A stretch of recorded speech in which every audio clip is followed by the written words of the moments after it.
예, 오늘도 지난 시간에 이어서 아덴 전도의 그 예를 들어서 어, 전도하는 그 전략에 대해서 같이 시간을 갖도록 하겠습니다. 지난번에 말씀드린 것을 잠깐 복습을 하며 이어서 이제 다음 내용으로 가도록 하겠습니다. 사도 바울이 아덴 도시에 가서 이 복음을 전하는데 그 배경에 우상이 가득하고 이방 종교를 믿었던 사람들, 그리고 새로운 종교를 관심이 있어하고 종교심이 많은 그런 지역이었죠. 그리고 철학적인 그런 사상들이 아주 범람했던 그런 도시가 이제 아덴이란 도시였는데,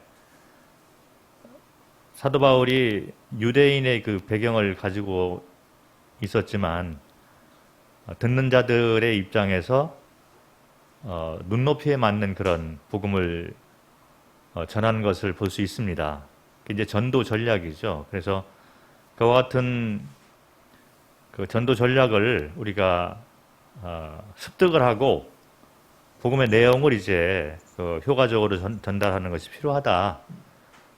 그런데 이런 그 아덴에서 복음을 전했던 그 사도 바울의 그 가르침은 사실은 우리 모든 그 성도들도 그 삶의 터로서 이거를 가지고 있어야 된다라고 믿습니다. 지난번에도 말씀을 드렸지만 제가 호주에 가서 이제 NTM 훈련을 받는데, 복음을 깨닫고 성도로서 선교사 훈련을 받기 위해서 갔는데, 이 복음에 대해서 이렇게 다시 접하게 되면서 내가 모르고 있었던 그런 그 부분이 있었구나. 나름대로 이제 모임에서 구원받고 그 당시만 해도 다른 일반 교회보다도 복음이 상당히 강했던 그런 상황이었었죠, 이 모임이. 그래서 복음에 대해서는 이제 자신감이 있었고 누구를 만나도 답변을 다 할 수 있다 이렇게 생각을 했는데, 가서 다시 한번 복음을 접하게 되었는데 내가 터가 좀 약하구나 이거를 보게 된 거예요. 터가 약한 집을 지은 그런 복음의 내용을 가지고 있었구나 이렇게 생각을 하게 되면서 저로서는 상당히 인상적인 그런 시간이었습니다. 그래서 그런 거를 체계적으로 좀 배우고 또 현장에서, 선교지 현장에서 그것을 접목을 시켜서 복음을 전하라고 했는데, 도시 상황에서 그게 시간이 많이 걸리는 복음을 전할 수가 없는 입장이었잖아요. 그래서 먼저 이제 한 3시간 정도 그 복음 내용 들어가기 전에 앞부분을 먼저 깔아놓고 털을 닦아놓은 다음에 복음을 창세기부터 풀어나가는 그런 일을 했습니다. 그래서 실제로 많은 열매들이 있는 그런 그 경험을 바탕으로 해서 제가 지금도 이런 복음 전도 방법을 사용을 하고 있고, 그래서 같이 나누고자 하는 그런 마음이 있는 거죠. 아덴에서 이제 사도 바울이 복음을 전할 때 첫 번째, 지난번에도 말씀을 드렸지만 첫 번째 사도 바울이 시행했던 그런 그 절차, 단계는 뭐냐면 종교와 진리를 분리시키는 작업을 먼저 했습니다. 아덴 사람들은 사도 바울이 전파하고 있는 그런 내용을 종교로서 받아들이는 거죠. 우리 주변에 이 한국에도 우리가 기독교인이다 하면 먼저 우리를 바라보는 시각이 어떤 시각이냐면 이 사람은 기독교라는 종교를 믿는 사람 이렇게 보고 있는 거예요. 이 자리에 혹시 구두자가 있다면 그런 시각에서 벗어나야 될 필요가 있다는 거죠. 우리가 가지고 있는 복음은 종교가 아니고 종교는 사람들로부터 나온 거잖아요. 그런데 우리가 지금 얘기하고 있는 것은 사람이 어디서부터 왔느냐 이거잖아요.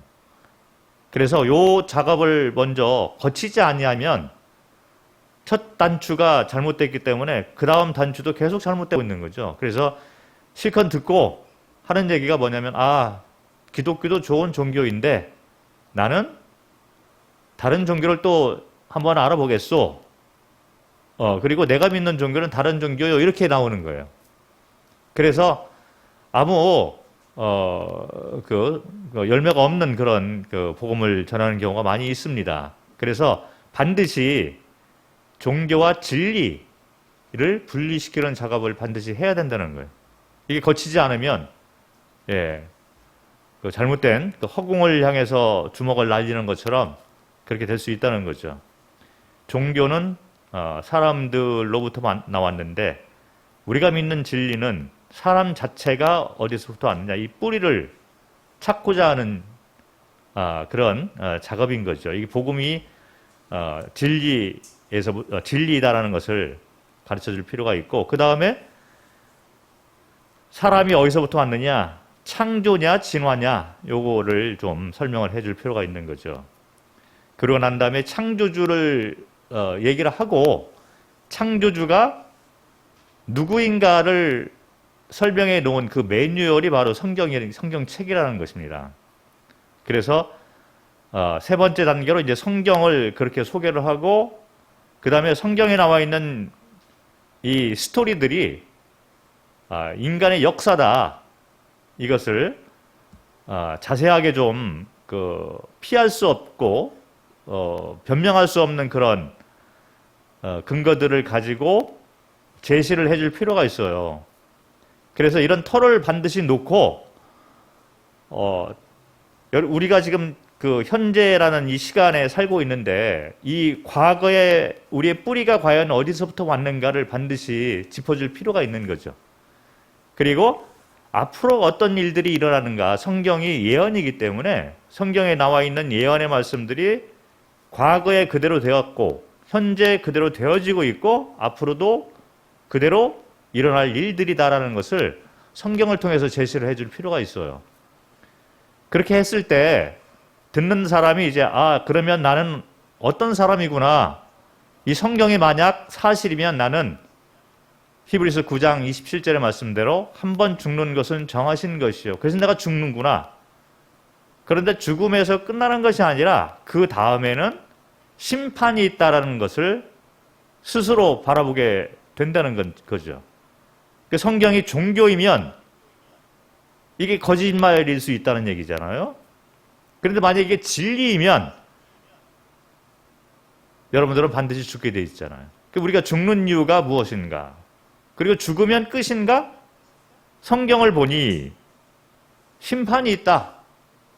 그러면 나는 심판을 당하는 자로서 그 다음에 어떻게 될까 생각을 하고, 그래서 복음이 필요하다, 이렇게 이제 그런 마음이 되도록 인도를 해야 될 필요가 있다는 거죠. 그래서 그 사전 작업을 반드시 해야 된다는 얘기입니다. 지난번에 종교와 진리를 분리시키는 작업을 어떻게 하는가, 제가 이런 질문을 자꾸 던지는 것부터 시작을 해야 된다. 인간이 어디서부터 왔느냐, 또 어디로 가고 있느냐, 답이 있습니까? 우리 삶 가운데 죄로 이렇게 꽉 차 있는데 우리 자신이 죄인이잖아요. 그런데 이 죄가 과연 어디서부터 왔고 시작이 어떻게 되었는가? 그리고 죽음 이후에는 무엇이 있는가? 심판이 있는가? 왜 죽는가? 누가 이 세상을 이렇게 하루 24시간으로 만들었고, 때가 되면 달이 뜨고 해가 뜨고 계절이 바뀌니 꽃이 피고, 누가 만들고 누가 주관하고 있는가? 창조주는 있는가? 없으면 당신은 어떻게 태어났습니까? 이런 질문들을 계속 하는 거죠. 그리고 진정한 행복이 무엇입니까? 행복을 찾고자 하는 마음이 있고, 평생 우리가 완전한 행복을 찾으려고 노력을 하고 있는데 진정한 행복이 과연 뭘까? 사람은 왜 고난 가운데 있는가? 이런 질문들을 계속 던지는 거예요. 그래서 답변을 못하게 될 수밖에 없는 거죠. 사람이 복음이 없으면 해답이 없습니다. 그런데 질문은 있는 거예요. 그래서 질문을 자꾸 던지면서 종교와 진리를 분리시키는 작업을 먼저 해야 되는 거죠. 그래서 종교는 이슬람, 불교, 힌두, 토속 종교, 무교라는 종교, 뭐 어떤 사람은 기독교도 종교다 이렇게 믿고 있는데, 이 종교는 사람으로부터 왔는데 사람은 어디에서부터 왔느냐? 이거는 종교에 관한 문제가 아니라 진리, 우리의 뿌리에 관한 문제다. 그래서 기독교가 과연 종교인가 진리인가, 이 작업을 분류를 시켜서 접근을 해야 될 필요가 있습니다. 그런 다음에 이제 창조주, 신은 사람이 만든 여러 신들이 있어요. 그래서 뭐 힌두 신은 뭐 엄청나게 많이 있잖아요. 여러 신이 있는데, 그런데 창조주는 한 분밖에 없다는 거죠. 그래서 제가 복음 전할 때 항상 창조주라는 말을, 이 단어를 사용하고 있습니다. 우리가 전하는 것은 창조주에 관한 스토리. 그래서 his story. 예, his라는 게 대명사로 들어가요. h가. 그래서 그분, 한 분밖에 없는 그분의 이야기를 우리가 믿고 있고 또 전하고 있는 것입니다. 그래서 이 진화론을 우리가 보면 1859년도에 생겨난 거예요. 지금으로부터 한 150년 전, 여년 전에 이제 생겨난 거죠. 그 전에는 진화론 자체가 없었습니다. 사람이 진화되었다는 얘기를 했으면 종교 재판에 들어가서 벌을 받게 돼 있고, 옛날 사람들은 사람이 스스로 만들어졌다라고 생각을 안 했던 거죠. 예, 스스로 만들어졌다 그러면 이 고층 건물이 우연히 벽돌이 만들어지더니 벽돌 위에 벽돌이 또 올라가. 그 벽돌 위에 또 다른 벽돌이 우연히 올라가더라. 예, 사다리도 없는데 벽돌들이 그냥 위로 올라가서 겉으로 시멘트가 발라져서 이 고층 건물이 되었다. 그러면 믿을 사람이 아무도 없는 거죠. 진화는 반대로 되게 돼 있어요. 이 건물을 이렇게 잘 지어놔도 조금 있으면 이게 잘 관리를 안 하면 다 부서지게 돼 있다는 거죠. 이게 세상 원칙입니다. 그런데 사람들이 우연히 진화돼서 이렇게 태어났다라고 믿고 있는 거예요. 그렇게 가르치고 있고 학교에서 너무 잘못된 거죠. 그런데 조금 질문을 해보면 이제 답변을 못하는 그런 상황이 이 현실입니다. 그래서 이 고층 건물보다 우리 사람 몸을 보면 너무 정밀하게 만들어졌고, 생명이 또 어디서 나왔느냐? 이런 문제죠. 그래서 지난번에 제가 이런 설명을 했습니다. 소경이 태어날 때부터 눈이 안 보이는 분이, 눈이 보이는 과학자들, 이런 분들이 우주를 연구를 하고 실제로 태양의 크기가 지구보다 125만 배가 더 큽니다. 그리고 이것이 하늘에 이렇게 공중에 떠 있는 이런 일들, 그리고 은하계의 별이 수천억 개가 있는데 이런 은하계가 수천억 개가 또 있다. 이런 얘기를 하면 태어날 때부터 한 번도 해와 달을 못 본 분의 입장에서 들어보면 말이 안 되는 얘기가 되잖아요. 이해도 못하는 거죠. 그런데 이렇게 엄청난 별과 이 우주가 이제 해와 달 이런 것들이 이제 공중에 떠 있다. 그리고 실제로 과학자들이 그런 것들을 증명을 하고 있다라고 얘기를 하면 이해를 못하지만, 이해를 하든 못하든 간에 실제로 그것이 있는 거죠. 그래서 직접 달까지 갔다 온 사람들도 있고 그렇습니다. 그런데 그거를 우리가 안 보인다고 해서 없다라고 할 수가 없다는 거죠. 그래서 해와 달의 대화처럼 해는 낮에만 있기 때문에 이 세상 사람들은 이제 밝고 그다음에 일만 하고 있고 이것이 하루다. 달은 밤에 뜨기 때문에 들어보니 이해가 안 됩니다. 이 세상은 고요하고 사람들은 잠만 자고 있는 것이 이 세상이다.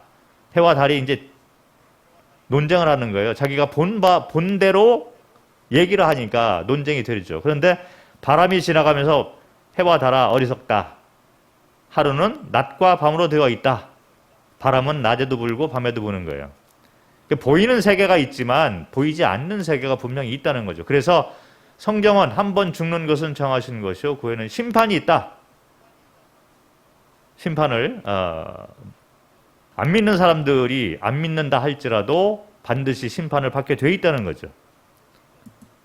네, 그래서 인간의 그 창조되는 과정을 봐도 이 과학적으로 이렇게 뭐 한 4주 정도 지나면 심장이 조그만 태아가 이제 엄마 뱃속에 있는데 심장이 이미 형성이 되었는데 그것이 갑자기 뛴다는 거예요.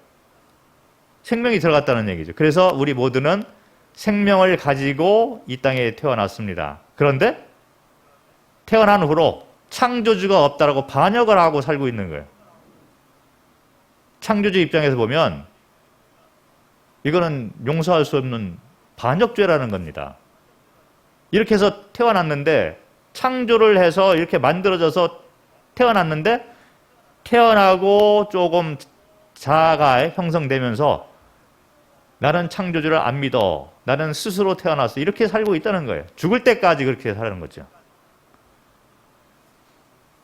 욥기에 보면 욥기 10장 10절부터 12절에 인간이 생성되는 과정이 이미 성경에 기록이 되어 있어요. 3000년 전에 기록이 되어 있습니다. 그래서 정자와 난자가 이렇게 모이면 엉긴 젖처럼 버터처럼 이게 처음에 되더니 그 가운데 피부와 살이 나오고 그 다음에 그 일부분이 뼈와 힘줄이 되고 그리고 심장이 되어 이렇게 모양을 갖추더니 갑자기 이것이 뛰기 시작하는 거예요. 진화가 될 수가 없는 것입니다. 육신은 뭐 100번 양보를 해가지고 오케이 보이는 것은 진화가 됐다라고 얘기를 해도 생명은 어떻게 진화가 되는 거냐 이거죠. 누구로부터 왔느냐? 내가 지금 숨을 쉬고 있고 호흡을 하고 있는데 이것이 어디서부터 왔지? 왔던 대로 돌아가는 거예요. 누구로부터 왔느냐? 창조주로부터 왔기 때문에 육신이 죽음을 당하면 우리 영이 육신에서 튀어나오게 돼 있어요. 그러면 영이 튀어나오면 이 육신은 시체입니다. 그래서 흙으로 돌아가죠. 그러면 튀어나온 이 영은 어디로 갈까? 왔던 대로 돌아가는 거예요. 그래서 심판을 받게 되는 것입니다. 믿지 않고 그냥 죽으면 창조주 앞에 가서 심판을 받게 돼서 나를 배반했다. 자, 이제부터 이제 새로운 건데 여기 보면 창조의 그 신비가 이렇게 나와 있어요. 조그만 달걀 하나, 계란 한 속을 들여다보면 이렇게 되어 있습니다. 이게 어미가 이 계란을 이렇게 품고 있잖아요. 그래서 3주 만에 이게 그 병아리가 부화가 됩니다. 그런데 이 안을 들여다보면 계란 겉모양을 보면 한쪽은 이제 좀 평평한 이렇게 그 부분이 있고 또 반대편은 뾰족한 부분이 이렇게 있어요. 근데 이 평평한 부분을 보면 거기에 그 공기가 이렇게 차 있는 그런 그 부분이 있습니다. 그래서 병아리가 이 계란 이 안에 있으면서 이 심장이 그쪽을 향해서 이렇게 있습니다. 그래서 호흡을 하는 거예요, 안에서. 그래서 안에 있는 이 계란 안에 있는 이 공기를 3주 동안에 이 조그만 병아리가 다 이렇게 소모를 하는 거죠.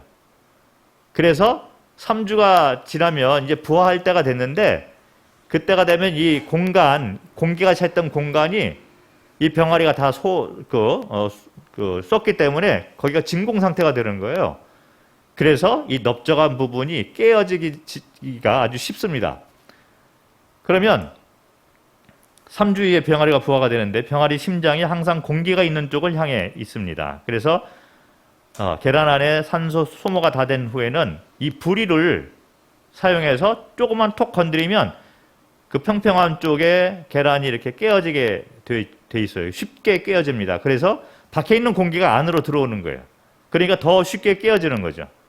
그런데 이렇게 깰 때 안에 있는 이 병아리 이 부리에 깔때기가 씌워져 있어요. 그래가지고 그걸 사용해서 그 계란을 딱 때려서 이제 깨트리는 거죠. 그리고 난 다음에 부화가 돼서 병아리가 태어나면 이틀 안에 이 부리에 붙어 있던 이 단단한 깔때기가 떨어지게 돼 있어요. 그러니까 이걸 계란을 딱 깨는 역할만 하는 거죠. 자, 이와 같은 것이 신비잖아요.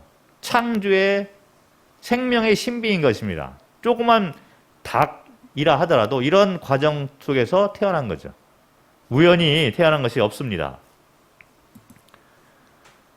그런데 창조주에 대해서 이렇게 설명을 하니까 창조주가 도대체 누군지 난 모르겠다. 그런데 그러면 창조주는 어디서부터 왔어? 그런 질문 많이 하잖아요. 그죠? 복음 전하다 보면 그런 질문 많이 해요. 제가 매번 듣는 그런 이야기인데, 오케이, 사람이나 모든 것은 다 창조주가 창조를 했어. 그러면 창조주는 누가 만들었어? 그렇잖아요. 근데 성경은 뭐라고 했냐면 나는 스스로 있는 자다 이렇게 얘기를 합니다. 거기에 대해서 스스로 있는 자가 어디 있어? 다 창조가 되었다며. 그런데 성경에 나와 있는 답은 그렇습니다. 그런데 여기에 대해서 어떻게 설명을 할 수 있을까? 뭐 우리의 답변으로는 해답이 안 돼요, 사실은. 그런데 예를 들어서 뭐 조그만 개미가 컴퓨터를 이해를 할까? 인터넷이라는 것을 이해를 할까? 이해 못 한다는 거죠. 너무 이게 능력이 차이가 나기 때문에 개미 정도의 이런 머리를 가지고는 인간이 사용하고 있는 인터넷이라든지 이런 걸 이해를 못 하는 거예요. 개미가 비행기가 뜨는 거에 대해서 이해를 못 해요. 제가 옛날에 항공사에 다녔는데 매일같이 제 눈앞에서 이 거대한 300톤이 넘는 이 비행기가 제 눈앞에서 뜨는 거예요. 그 뜨는 걸 보고 매일같이 봐야 되는 것이 제 임무였어요. 그래서 이 비행기가 그때는 김포공항이었는데 김포공항에서 딱 이륙을 무사히 했다라는 것을 확인해서 제가 저쪽 대만이나 다른 스테이션에 연락을 취하는 것이 제 임무였어요. 그래서 화물이 얼마나 들어가고 몇 명의 승객이 들어가고 가방이 얼마나 무거운 가방이 어느 지역에 어떻게 들어가고 이것을 제가 조종을 해가지고 그거를 딱 한 도표로 만들어서 이제 기장한테 주는 것이 제 임무였습니다. 그 기장한테 주면 그 기장이 그걸 받아가지고 거기에 따라가지고 무게중심을 잡아가지고 비행기 날개 각도를 잡는 거예요. 그래서 비행기가 어떤 때는 급하게 이륙을 하고 어떤 때는 슬그머니 각도가 낮은 상태에서 이륙을 하고 하는 이유가 그런 카고, 이 화물에 들어가는 위치라든지 그날의 무게가 얼마나 되고 이걸 다 고려를 해서 비행기 날개 각도를 잡아서 그렇게 날아가는 거거든요. 그걸 제가 일을 했어요. 그런데 매일같이 보는데도 매일같이 신기한 이 사건이 뭐였냐면 300m의 그 거대한 비행기가 내 눈 앞에서 떠간다는 거예요. 제가 그 질문 어디에 실으라고 지시를 한 사람인데 그 거대한 비행기가 내 눈앞에서 떠간다는 것입니다. 아무리 생각해도 이해가 안 돼요. 그런데 현실은 비행기가 날아갔다는 거예요. 자, 그런데 인간이 비행기를 생각할 때도 이해를 못하죠. 근데 사람이 또 만들었어요, 비행기라는 것은. 그러면 개미라든지 이런 조그만한 지능을 가지고 있는 이런 곤충이라든지 이런 것이 인터넷이나 이런 비행기에 대해서 이해를 할 수 있겠느냐 이거죠. 하물며 창조를 받은 이 피조물이 우리의 머리, 이 조그만한 머리를 가지고 내가 창조주에 대해서 이해를 해? 그러면 창조주가 아닌 거죠. 그래서 창조주는 우리가 어떻게 믿을 수밖에 없냐 하면 그 증거를 통해서 우리가 볼 수밖에 없는 거예요. 우리 몸 자체를 보고 창조주가 있구나. 이해를 못하고 내가 스스로 있는 자다 하니까 어떻게 스스로 있을 수 있겠어. 그거를 이해를 못하지만 우리 몸을 보니 창조주가 있을 수밖에 없다. 세상 돌아가는 걸 보니 있을 수밖에 없다. 믿을 수밖에 없는 거죠. 창조주에 대해서 나는 스스로 있는 자니이다 이렇게 성경은 말하고 있어요. 영어로 보면 I am who I am 이렇게 나와 있습니다. 시기를 보면 진행형도 아니고 이것은 항상 현재형으로 돼 있어요. I am who I am. 그래서 나는 항상 현재에 있는 자다 이렇게 얘기를 하고 있는 거예요. 자, 이 말을 이렇게 보면 이게 하나님의 명칭인데 이 말을 생각을 해보면 어떤 얘기가 나오냐면 하나님은 시간과 공간의 제한을 받지 않는 분이다라는 얘기가 되는 거예요. 그러다 보니 성경의 사건이 성경에 나와 있는 여러 사건이 있잖아요. 이것이 하나님 편에서 보면 항상 현재로 이렇게 보이는 거예요. 과거의 사건도 현재로 봤겠죠. 앞으로 어떤 일이 일어나는가? 우리에게는 예언이지만 하나님 입장에서는 현재 사건인 거예요. 그러니까 성경에 이 매뉴얼에 자세하게 적어놨습니다. 앞으로 어떤 일이 일어날 것이다. 나는 이미 그거를 보고 있다는 거죠.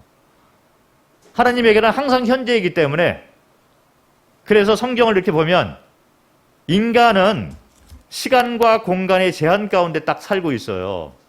창조되고 그 다음에 이제 하나님이 시간 이 제한 가운데 이렇게 있는데 앞으로 우리가 주님과 영원히 같이 살 때는 그때는 이제 이와 같은 것에서 벗어나게 됩니다.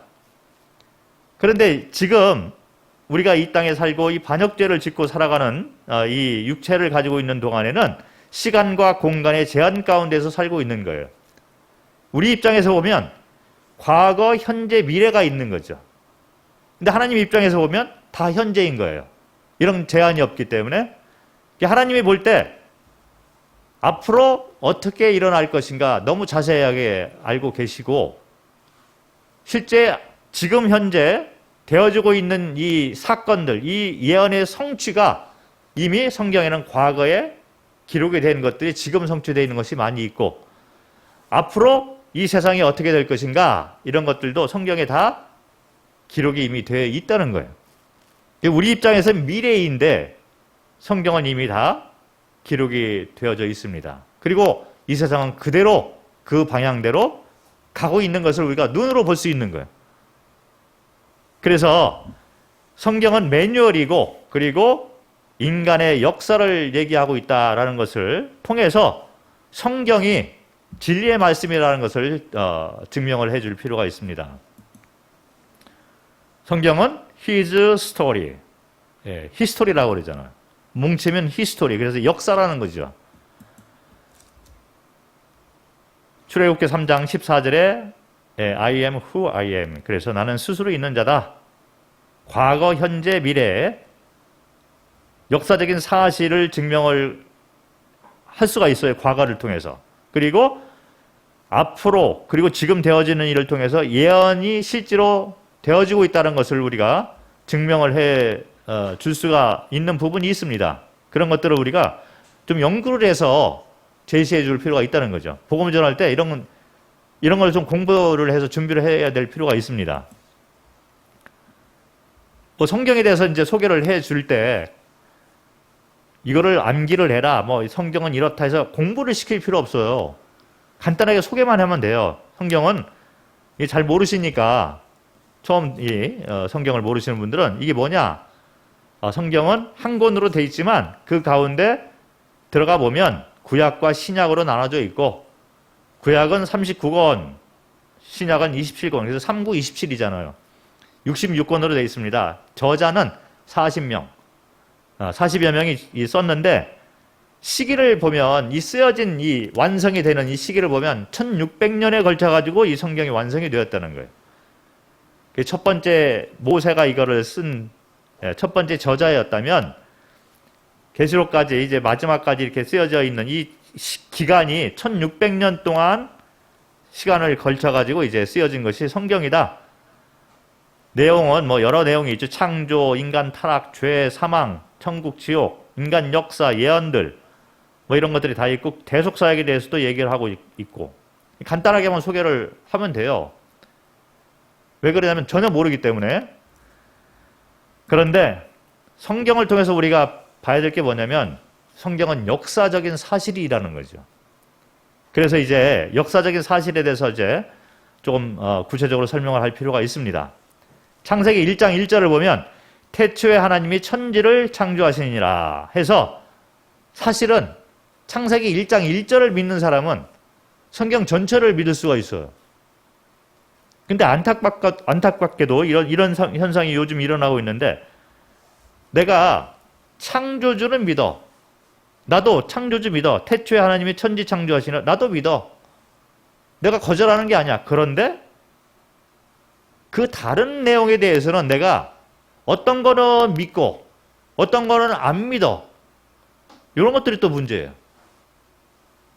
사실 창세기 1장 1절을 믿게 되면 전적으로 믿게 되면 성경 전체의 내용을 100% 진리로 믿어야 되는 거거든요. 그런데 어떤 사람들은 하물며 신학자 가운데도 이상한 분들이 요즘 많이 있어서 안 믿는 분들이죠. 근데 뭐 신학을 가르친다고 하는데 잘못된 거예요. 사람이 예수님이 부활한 걸 안 믿어. 예수님이 무리를 걸었던 건 내가 안 믿어. 뭐 선택적으로 이렇게 어떤 거는 믿어. 이걸 보니까 좋은 교훈의 말씀이야. 착하게 살아라고 뭐 이런 것들 자기가 선택해서 믿고 나머지 건 또 안 믿고 이렇게 하는 사람들이 있는데 안 믿는 거죠. 그거는 하나님이 천지를 창조하시니라 요거부터 안 믿는다고 생각을 할 수가 있습니다. 그래서 창세기 1장 1절부터 이제 인간 역사가 나오는데 조금 더 구체적으로 들어가 보면 창세기 5장에는 인간 처음 사람의 시작부터 해서 인간의 계보, 족보가 쭉 나와 있어요.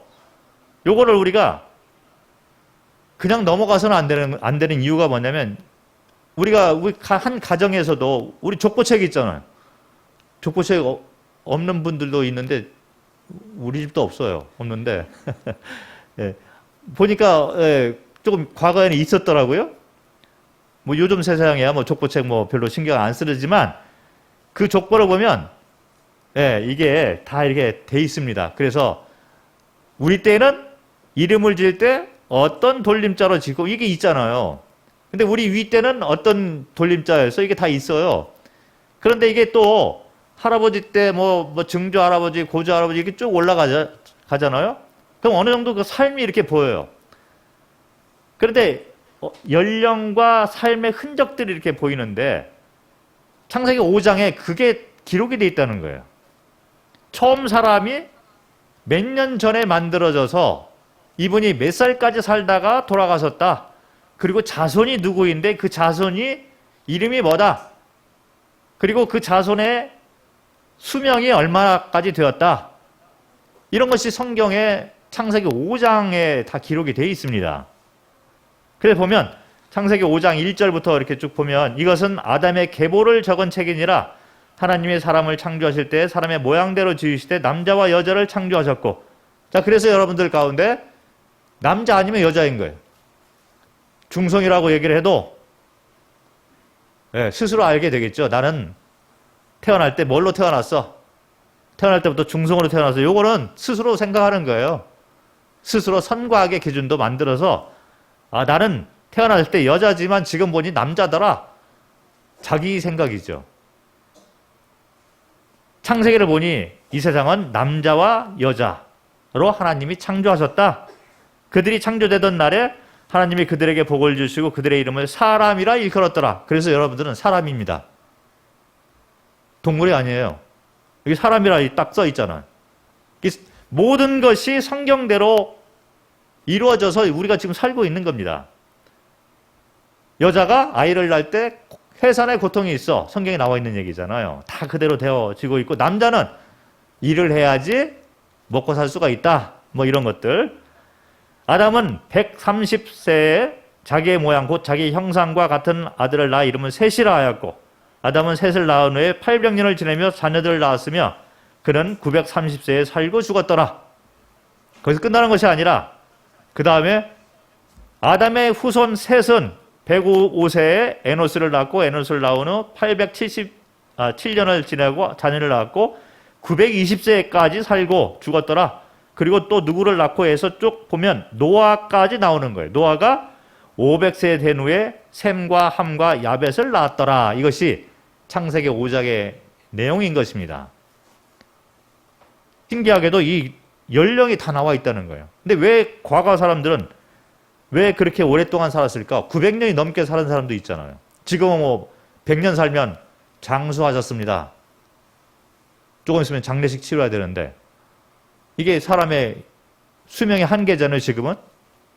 그런데 과거 사람은 900년이 넘도록 살았는데 왜 그랬냐면 홍수 전하고 이 지구의 환경이 바뀌게 된 거죠. 홍수 전과 홍수 후가 지구의 환경이 바뀌다 보니 홍수 후에 인간의 수명이 짧아지게 됐다는 거죠.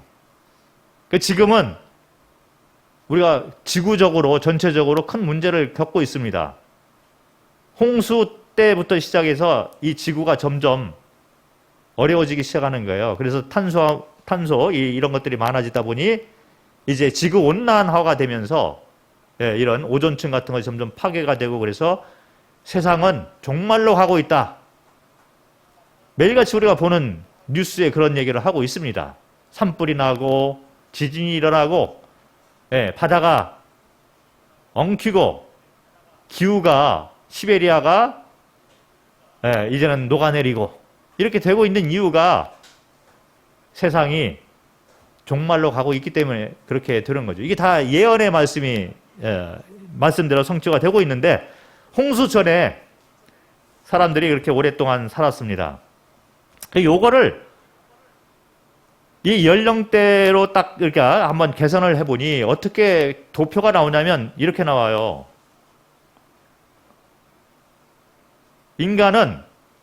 인간의 역사는 지금으로부터 한 6천년에서 10,000년 전 정도로 거슬러 올라갑니다. 그래서 그 중간에 예수 그리스도의 탄생이 있어요. 이 사건을 통해서 세상 사람들이 달력을 명칭을 바꿔 만들었어요. 그래서 예수 그리스도의 탄생을 계기로 해서 그 후의 시간들을 AD라고 명칭을 하고 예수 그리스도의 탄생 전의 시기를 BC라고 해서 서기 전과 서기 후로 나누는 거죠. 여러분들이 매일같이 보고 있는 달력은 서기 후 AD 2022년도에 우리가 지금 살고 있는 것입니다. 그래서 우리는 이 성경의 역사에서 벗어날 수가 없는 거예요. 그래서 우리가 지금 현재 2022년도에 살고 있잖아요. 그 예수 그리스도의 탄생 때부터 2022년 정도가 명확하게 이렇게 나와 있는 건 아니지만 그런 정도가 흘러왔다. 그러면 예수 그리스도의 탄생 전에도 시간은 있었다는 거죠. 사건들이 있어서 이쭉 따라서 올라가 보니 성경에 기록되어 있는 연령별로 시간별로 쭉 따라 올라가 보니 예수 그리스도의 탄생 전에도 한 4,000여 년 정도의 시간이 있었다는 거예요. 그래서 처음 아담이 만들어진 시기가 지금으로부터 한 6,000년에서 10,000년 전의 사건이었다. 실제 사건이었습니다. 그런데 어떤 분들은 지구의 역사가 그러면 얼마냐 뭐 이렇게 해가지고 뭐 창조 과학 뭐 이렇게 또 따지고 그러는데 우리 CBF 교수의 지질학 박사가 있습니다. 서울대 교수인데 이분이 하는 얘기가 지구의 역사하고 성경에 나와 있는 인간의 역사하고 좀 분리를 해야 될 필요가 있습니다. 저도 동의를 해요. 그분이 전문가이기 때문에 지구 역사에 대해서는 이게 너무 오래됐다는 거죠. 그래서 지구가 몇 년 됐고 뭐 첫째 날 뭘 만들었고 몇 년 막 하루 동안에 몇 년이 하루가 몇 년을 의미하고 이런 것들은 우리가 그렇게 뭐 신경을 크게 안 써도 될 것 같아요. 다만 성경에 나와 있는 인간의 연대는 성경을 기반으로 해서 우리가 얘기할 수가 있습니다. 확신을 가지고 이야기해야 된다고 믿고 있는 거예요. 그래서 이 인간의 역사는 지구의 역사는 뭐 오래전 뭐 이렇게 시작되었다 하더라도 인간의 역사는 어쨌든 6천에서 한 10,000년 정도의 역사가 인간의 역사인 것입니다. 그래서 예수님 탄생 전에 한 4,000여 년 전에 아담이 처음으로 한 BC 4,004년 정도에 처음으로 창조되어지지 않았느냐 이렇게 보는 거예요. 이 쭉 따져 올라가면 그렇게 됩니다. 그래서 물론 뭐 그 당시에 그 달력하고 지금의 달력하고 차이가 있겠죠. 그러다 보니 한 10,000년 정도 되지 않았느냐 이렇게 이야기를 할 수가 있습니다. 그런데 그 연대기별로 우리가 시간별로 이게 도표를 이렇게 쭉 그리다 보면 여기 나와 있는 도표처럼 되는 거예요. 처음에 아담이 만들어졌고 그 후에 한 1800년 정도 이렇게 1809년 거의 2000년 정도 이렇게 지나갔을 때 대홍수 사건이 있었습니다. 그 창세기 1장, 2장은 아담의 창조됨을 얘기를 하지만 대홍수 사건이 들어간 거는 창세기 6장부터 들어가기 시작해요. 그 중간이 거의 한 2000년 정도 시간이 되어졌는데, 그리고 난 다음에 홍수 사건이 지나고 나서 노아의 8가정을 통해서 인간들이 이제 점점 번식을 하게 되고 많아지게 됐죠. 그런데 바벨탑 사건이 또 있었어요. 근데 홍수 후에 사실을 보면 거의 한 200년 안에 이 사건이 일어난 것을 볼 수 있습니다. 제가 요거를 계산을 다 해봤어요. 앉아가지고 이거 계산을 다 해보니 거의 한 200년 정도 사이에 그 정도 후가 지나가니까 바벨탑 사건이 일어나서 바벨탑 사건을 통해서 인간들이 언어가 이렇게 바뀌게 되잖아요. 레오리안캅 투컨 카우짜이마이 파짜송 락로그레 송프라탄 프라부동디오 푸다이 티치아 왕자이나의 프라움 자마이 피나 때미 지윈이란던 카우짜이마이 Understand? 제가 태국말 했어요. 요한복음 3장 16절을 외웠습니다.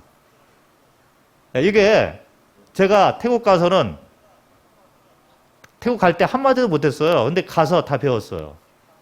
그리고 복음 전하고 구원받고 교회가 생겨서 제가 거의 30년 동안 거기서 살다 온 사람이잖아요.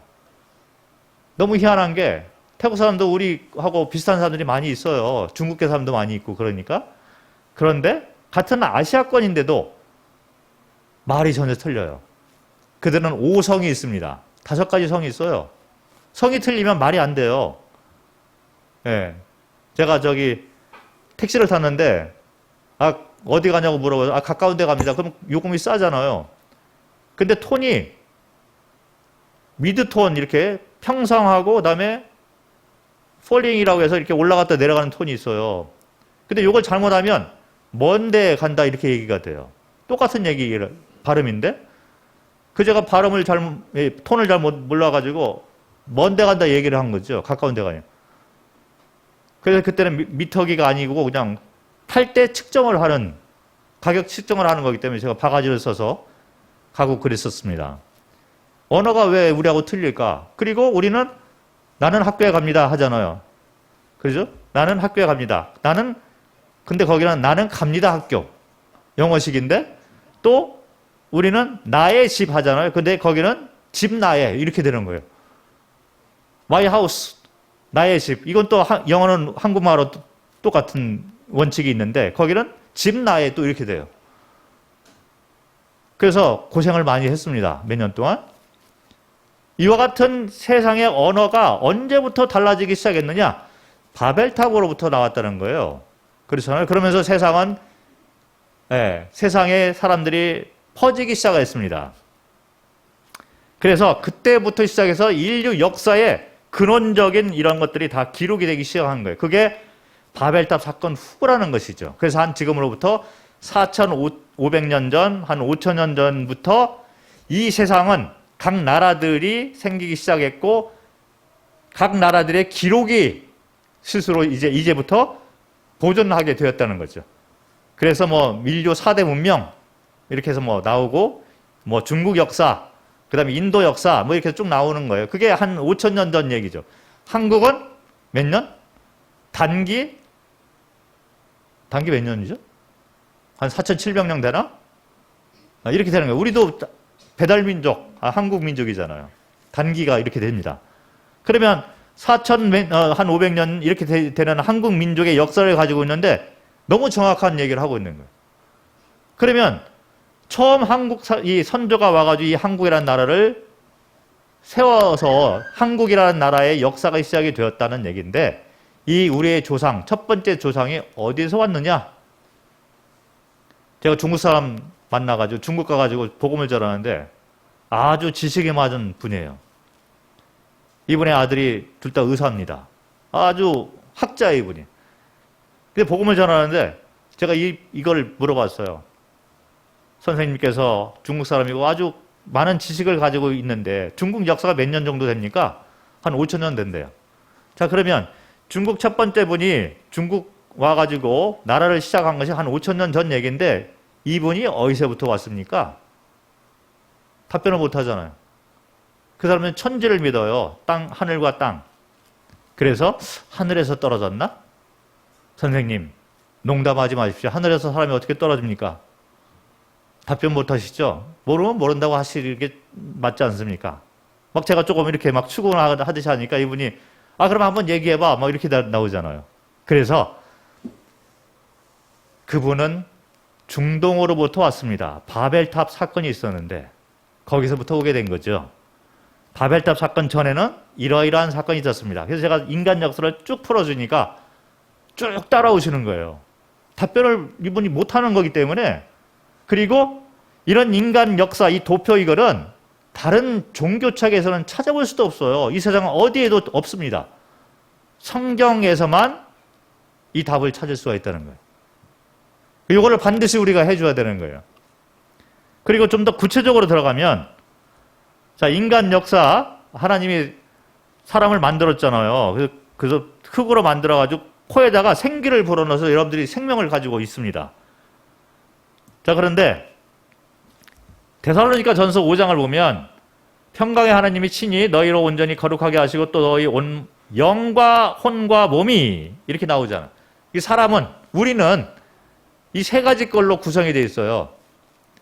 영, 혼이 있습니다. 그리고 몸이 있어요. 눈에 보이는 건 몸이고 우리 안에 영, 혼이 있어요. 죽는다는 건 뭐냐면 갑자기 우리가 죽을 수 있어요. 그렇잖아요. 죽음을 두려워하고 사람들이 그러는데 왜 그러냐면 심판이 있는 걸 어느 정도 마음에 갖고 있는 거죠. 죽음에 대한 두려움. 내가 죽으면 어떻게 될까? 왜 죽을까? 모르기 때문에 그런 두려움 가운데 있는 거죠. 그런데 죽음이란 건 뭐냐면 영혼이 몸에서 딱 떨어져 나가는 것이 죽음이에요. 그래서 이 육체는 아까 말한 대로 그냥 시체, 송장 이렇게 죽은 분 돌아가셨다 하잖아요. 그러면 이제 흙이 되고 영혼은 딱 떨어져서 어디로 갈까? 왔던 대로 돌아가게 돼 있다. 그런데 동물은 좀 틀립니다. 자, 동물하고 사람하고 차이가 이렇게 나요. 사람은 영혼이 있고 육체가 있는데 동물은 영이 없다는 거죠. 혼, 생명이 있고 먹고 살고 두렵고 조금 기분 좋고 뭐 이런 혼은 있어요. 기본적인 생명이 있다는 거죠. 그리고 육체가 있는데 성경 전도서를 보면 이 영이 사람이 있어가지고 이 영이 이제 진리를 찾고 창조주의를 사모하게 돼 있습니다. 이게 틀린 거예요. 동물하고 틀린 거죠. 그래서 왜 이걸 어떻게 이제 알 수 있냐면 태국 사람들은요, 딱 아침에 일어나면 처음에 하는 일이 뭐냐면 우상 앞에다가 음식이라든지 뭐 이런 향불 먼저 피워놓고 거기 앞에 가서 기도부터 해요. 이게 태국 사람들 일상 생활이에요. 그런데 태국의 개들은 시도 때도 없이 그냥 자고 서로 물고 뜯고 이렇게 하는 거예요. 종교라는 것이 없습니다. 개는 종교가 없어요. 이 세상 모든 사람들은 아프리카에 있든지 어디 있든지 간에 종교심이 있어서 진리를 찾고자 하는 마음이 있습니다. 이게 인간이에요. 어떤 분들은 이것이 없어요. 동물하고 같은 거죠. 진리 찾고자 하는 마음이 없어? 이게 뭐 동물이야? 이렇게 생각할 수 있어요. 동물은 진리 찾는 마음이 없습니다. 그래서 사람들은 어디 있든지 간에 종교를 만들려고 하는 거예요. 진리를 찾으려고 하니까. 근데 동물은 종교가 없습니다. 종교 가진 동물을 혹시 보셨나요? 예, 보신 분 있으면 한번 연락을 해주시면 좋겠는데 종교가 없어요. 그리고 성경의 전도서에 보면 인생에게 임하는 일이 짐승에게도 임하나니 이 둘이 임하는 일이 일반이라 똑같다는 게. 그래서 죽음에 대해서는 다 똑같아요. 사람도 죽고 동물도 죽고. 그런데 다 흙으로 말미암았으므로 다 흙으로 돌아가나 다 한 곳으로 간다는 얘기죠. 죽는다는 얘기죠. 그런데 인생의 혼은 위로 올라가고 짐승의 혼은 아래 곧 땅으로 내려가는 줄을 누가 아느냐. 사람은 죽으면 끝이 아니라 동물은 죽으면 밑으로 내려가서 그 혼이 죽으면 끝이에요. 육체도 그냥 죽으면 끝이고, 그런데 사람은 영과 혼이 딱 떨어져 나와가지고 몸에서 나왔더니 위로 올라간다는 거예요. 위에서부터 왔기 때문에 위로 올라가서 창조주를 만나서 심판을 받는다. 대비하시기 바랍니다. 안 믿는 분이 혹시 있다면 금방 일어날 일이 있을 수 있어요. 성도는 이거를 대비한 사람들이라는 거죠. 그래서 에덴 동산이 인간을 만들고 에덴 동산이라는 데에 인간을 이제 뒀습니다. 에덴 동산 하니까 요거 우리 마음이 에덴 동산 아니야? 마음이 행복하면 거기가 에덴 동산이다. 이렇게 얘기를 하지만 성경에는 에덴 동산이 이 땅에 있다는 지명을 명확하게 얘기를 했고 어느 근방에 있다라고 얘기를 했어요. 성경에 나와 있는 이 성경 말씀을 보겠습니다. 창세기 2장 10절부터 14절을 보면 강 하나가 에덴에서 흘러나와서 동산을 적시고 에덴을 지나서 네 줄기로 이렇게 갈라져서 네 강이 됐다는 거예요. 첫째 강의 이름은 비손이다. 둘째 강은 기혼인데 이 둘째 강은 구스, 온 땅을 돌아서 흘렀다. 구스는 지금 에티오피아 이름이에요. 에티오피아 옛날 이름이 구스였습니다. 우리나라로 하면 조선 뭐 이렇게 하잖아요. 지금 뭐 외국 사람한테 조선이 어디야 하면 모르잖아요. 그런데 사우스 코리아 하면 다 알아듣습니다. 그래서 이름을 바꾼 거예요. 옛날에는 에티오피아가 구스였습니다. 그래서 이 아프리카 쪽으로 흘러가신 두 번째 강이라는 얘기죠. 셋째 강의 이름은 티그리스다. 아시리아, 중동 쪽으로 흘러가고 있다는 얘기고, 넷째 강은 유프라테스 강이다. 성경에 나와 있는 지명이거든요. 자, 그러면 첫째 강, 둘째 강은 지금 뭐 흔적을 잘 찾지 못하는데 셋째 강과 넷째 강은 지금 있어요. 지도에 보면 우리가 사용하고 있는 지도에 있습니다. 이게 바그다드가 이라크의 수도잖아요. 이 중동 한 복판을 흘러내리고 있는 두 강이 있는데 그게 티그리스 강하고 유브라데스 강이라는 거예요. 성경의 창세기에 나와 있는 에덴 동산의 지명은 그 말 그대로 우리가 지금 지도상에서 발견할 수가 있는 거예요. 그래서 에덴 동산은 우리 마음에 있는 전설적인 지역이 아니라 이 땅에 실제로 있었던 지명 이름이다. 그런데 거기가 어딜까? 중동 지방이라는 거죠. 이 티그리스 강하고 유브라데스가 지금 현재 중동 지방을 흐르고 있기 때문에 그쪽 근방에 에덴 동산이 있었다는 얘기죠. 고고학자들이 에덴 동산을 찾으려고 이거를 쫓아 올라가요. 그런데 못 찾았어요. 왜 그러냐면 인간이 에덴 동산에서 죄를 짓고 쫓겨났잖아요. 그런 다음에 하나님이 다시 못 돌아오도록 천사를 시켜서 막아놨다는 거죠. 그게 창세기 3장 24절에 있습니다. 이같이 하나님이 그 사람을 쫓아내시고 에덴 동산 동쪽에 그룹들과 두루 도는 불칼을 두어, 천사들이죠. 생명나무의 길을 지키게 하시니라. 못 돌아가는 것뿐이지 실제로 에덴 동산은 이 땅에 있는 땅이다. 그리고 난 다음에 아까 말씀드린 대로 한 2000년 그 정도가 지나고 난 후에 사람들이 타락을 하고 계속해서 이제 창조주가 없다라고 점점 심각하게 이제 반역죄를 짓게 되니까 하나님께서 홍수를 통해서 한번 인류를 멸망을 시켰습니다. 그래서 노아의 방주를 만들고 노아의 8명, 한 가족만 방주 안에 들어가고 그 다음에 짐승의 한 쌍씩 그 안에 다 들어갔잖아요. 어떤 분이 공룡이 있었을까? 공룡이 있었어요. 홍수 전에 너무 크니까 아마 못 들어갔겠죠. 그래서 홍수 후에는 흔적을 찾기가 이제 뭐 이런 거 화석 이런 걸로 찾을 수 있죠. 근데 홍수 전에는 이런 동물들이 있었다는 거예요. 그래서 이 방주 안에 들어갈 수 있는 그런 짐승들하고 그다음에 노아의 세 아들, 자부, 며느리들 해서 총 8명만 살았다는 이 사건, 이 노아의 홍수 사건이 실제로 있었던 사건인데 이것이 여기 성경을 보면 노아의 방주의 규모가 이렇게 나와 있잖아요. 크기. 근데 그게 길이가 대략 세월호 정도의 규모다. 이렇게 이야기를 합니다.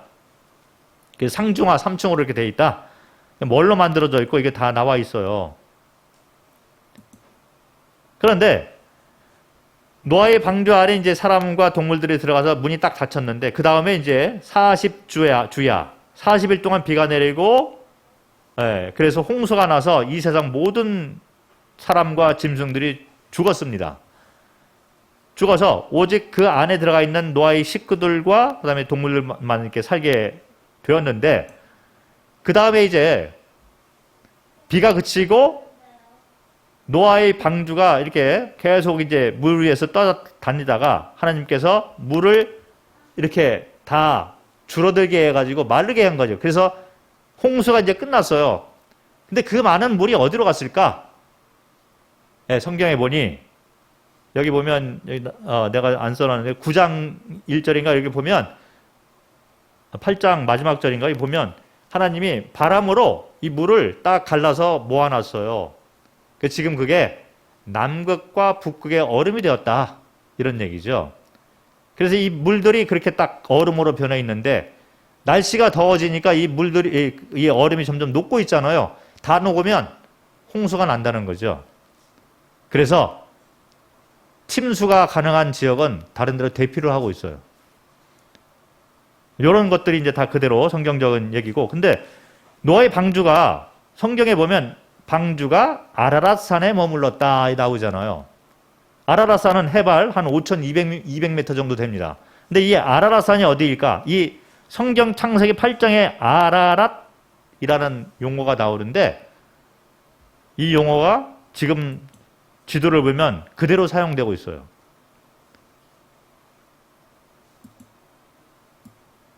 자, 여기 보면 성경에 노아의 방주가 아라랏산에 머물렀다 나와 있는데 이 아라랏산은 이 터키에 있습니다. 이게 터키 지도인데요. 터키 지도의 동쪽에 보면 마운틴 아라랏 나오잖아요. 여기 이제 옆에 보면 이제 아르메니아, 이란 이런 데하고 국경지대예요. 이게 산맥이기 때문에 널찍하게 이렇게 펼쳐져 있는데 그래서 높이가 5,200m 정도 되잖아요. 사람이 한 3,000m 이상 이렇게 올라가기 시작하면 고산병이 오기 시작해요. 한 4,000m 정도 되면. 전문가들만 갈 수 있는 것이 이제 그런 환경인 거죠. 한 4,000m 정도 올라가려면 전문가들 장비를 가지고 이제 올라가는 그런 환경인데 아라랏산의 높이가 5,200m 됩니다. 그래서 그 위는 만년설이에요. 근데 그 얼음 밑에 노아의 방주가 지금도 간직이 되어 있다는 거죠. 뭐 노아의 방주에 대해서는 인터넷 찾아보면 너무 많이 있어요. 뭐 영상도 있고 그 노아의 방주가 실제로 발견이 되었다 이런 것도 많이 있고 뭐 뉴스에도 나오고 실제로 갔다 온 사람도 있고 뭐 너무 잘 알려져 있는 사건들이기 때문에 이런 것들을 여러분들이 찾아서 구조자들에게 보여줄 그런 필요도 있는 거죠. 뭐 저도 영상도 있고 하지만 그런 것보다 성경에 나와 있는 이 말 그대로 전달을 할 수가 있습니다. 그래서 노아의 홍수가 끝난 다음에 아까 말씀드린 한 200년 정도의 그 사이에 노아의 홍수가 끝나고 거기서 나온 사람들이 노아의 가족이잖아요. 아들이 있는데 셈과 함과 야벳인데 이 세 아들을 통해서 모든 사람들이 태어나게 된 거예요. 우리는 노아의 후손입니다. 그런데 여기 성경에 보면 창세기 9장과 10장 여기 보면 이 족보가 또 구체적으로 나와 있고 또 연수가 또 나와 있어요. 여기 보면 노아의 아들 이 세 명 가운데 야벳의 아들은 고멜과 마곡과 마대, 두발, 메색 뭐 이런 데가 지금의 이런 북방 러시아 쪽의 옛날 지명이에요. 그래서 이 북유럽 사람들이 뭐 다 그런 건 아니지만 대충 야벳의 민족이다, 후손이다 이렇게 얘기를 합니다. 그리고 함의 아들은 구스, 미스라임, 붓, 가나안인데 구스는 아까 얘기한 대로 에디오피아, 붓은 리비아의 옛날 이름이에요. 아프리카 정도 사람들이 이 함의 자손들이 아니냐 이렇게 인류학자들이 유추해낼 수 있고, 셈의 아들은 엘람과 아스루와 아르박삭과 늪과 아람이요. 이게 이제 이 중동과 이 아시아 쪽 사람들을 이야기를 해서 우리도 셈의 아들 자손이 아니냐 이렇게 생각을 해볼 수가 있습니다. 세월이 지나면서 뭐 뒤섞이고 막 이렇게 했겠죠. 그런데 인류는 이 세 아들로부터 다 나온 것이다. 그래서 같이 이렇게 그 살다가 그때는 언어가 하나였는데 창세기 11장을 보니까 언어가 하나였을 때 이 사람들이 동방으로 옮기다가 이 중동지방 이쪽으로 옮기다가 시날 평지를 만나 거기에서 바벨탑을 쌓은 거예요. 근데 시날 평지가 어디냐면 시날 하면 영어로 시나이 반도거든요. 시나이 반도. 뉴스에 자주 나오잖아요. 팔레스타인하고 이스라엘 싸우고 한국 사람 뭐 가가지고 뭐 폭탄 테러 받고 순교당하고 이런 것이 시나이 반도에서 많이 일어나는 사건이에요. 그래서 바벨탑은 시나이 반도 어느 한 구석에 세워졌다. 그 흔적도 있다. 고고학자들이 이런 것들을 파헤쳐 나가고 있는 거죠. 그래서 이라크의 사담 후세인이 자기가 바벨탑을 재건하겠다 이런 공언을 했었습니다. 그래서 바벨탑을 쌓으려고 했는데 결국에 뭐 죽었잖아요. 근데 어쨌든 시나이 반도 이 근방에 바벨탑을 만들었는데 중요한 건 여기서부터 좀 중요하게 우리가 봐야 될 게 뭐냐면 여호와께서 거기서 그들을 온 지면에 흩으셨으므로 그들이 그 도시를 건설하기를 그쳤더라. 그러므로 그 이름을 바벨이라 하고 이는 여호와께서 거기에서 땅의 언어를 혼잡하게 하였다. 여호와께서 거기서 그들을 온 지면에 흩으셨다 이 말이 나오잖아요. 온 지면에 흩었다라는 얘기가 나오는데 이런 얘기예요. 이 바벨탑이 이렇게 시나이 반도에서 지어졌는데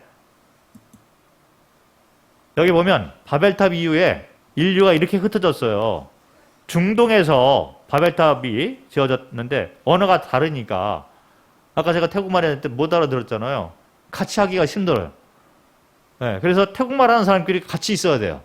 한국말 하는 사람들이 같이 모여서 옛날에도 이렇게 같은 언어를 가진 사람들이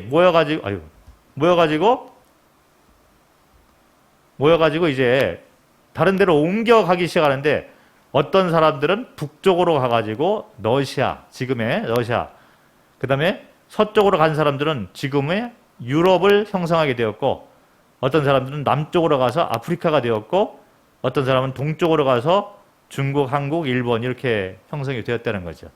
이 바벨탑 사건 후에 전 세계로 사람들이 흩어져서 나라가 형성이 되어서 지금 우리는 한국민으로 이 땅에 태어났다는 거죠. 여기가 상당히 중요한 사건이에요. 그래서 이게 이제 창세기 11장까지 얘기거든요.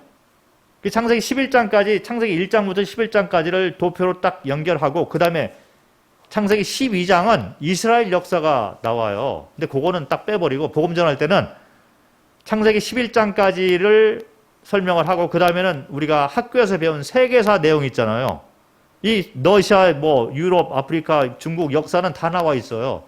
이 역사를, 세계사 역사를 창세기 11장에 딱 붙이는 거죠. 그래서 인류 역사를 창세 때부터 지금까지 일목요연하게 딱 설명할 수 있어요. 그게 이렇게 된다는 거예요. 자, 보면 바벨탑 사건이 있은 후에 인류는 나라들로 갈라져서 이스라엘의 역사가 이렇게 시작됐습니다. 그러고 난 다음에 시간이 지나간 다음에 아시리아, 중동이 아시리아가 이제 대제국이 돼서 여러 나라를 점령을 한 거예요. 그리고 바벨론, 바벨론 나라가 생기고 그 다음에 바벨론이 패망을 하면서 이제는 로마 시대가 시작이 되었습니다. 그리고 로마가 거의 한 1000년을 세상을 지배를 했어요. 대제국으로. 그러고 난 다음에 로마 시대가 이제 유럽 이쪽에서 이제 형성이 되었는데 아시아 쪽의 인도에서는 BC 한 500년 정도에 불교라는 종교가 생기게 되었습니다. 그리고 로마가 게르만족에게 멸망했고 그 다음에 이슬람은 지금으로부터 한 1500년 전에 생겨난 종교가 이슬람이에요.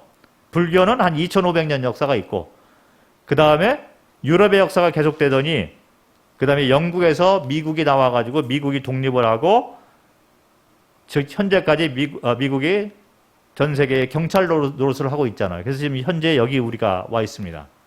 그러니까 인간의 역사를 처음부터 지금까지 쫙 이렇게 설명할 수 있는 것은 성경밖에 없다는 거예요. 그래서 이런 성경의 역사를 통해서 성경이 진리이라는 것을 좀 설명을 해줄 필요가 있어요. 그래야지 사람들이 믿잖아요. 자, 오늘은 여기까지 시간이 좀 지났는데 오늘 여기까지 하고 다음 시간에 한 번 더 하고 그 다음에 이제 복음의 내용, 그게 이제 우리가 받은 그 책자 내용이죠. 그거를 이런 배경 가운데서 이제 전달하기 시작하는 거예요. 그게 복음의 전도 전략인 것입니다. 자, 오늘은 여기까지 하겠습니다. 예, 감사합니다.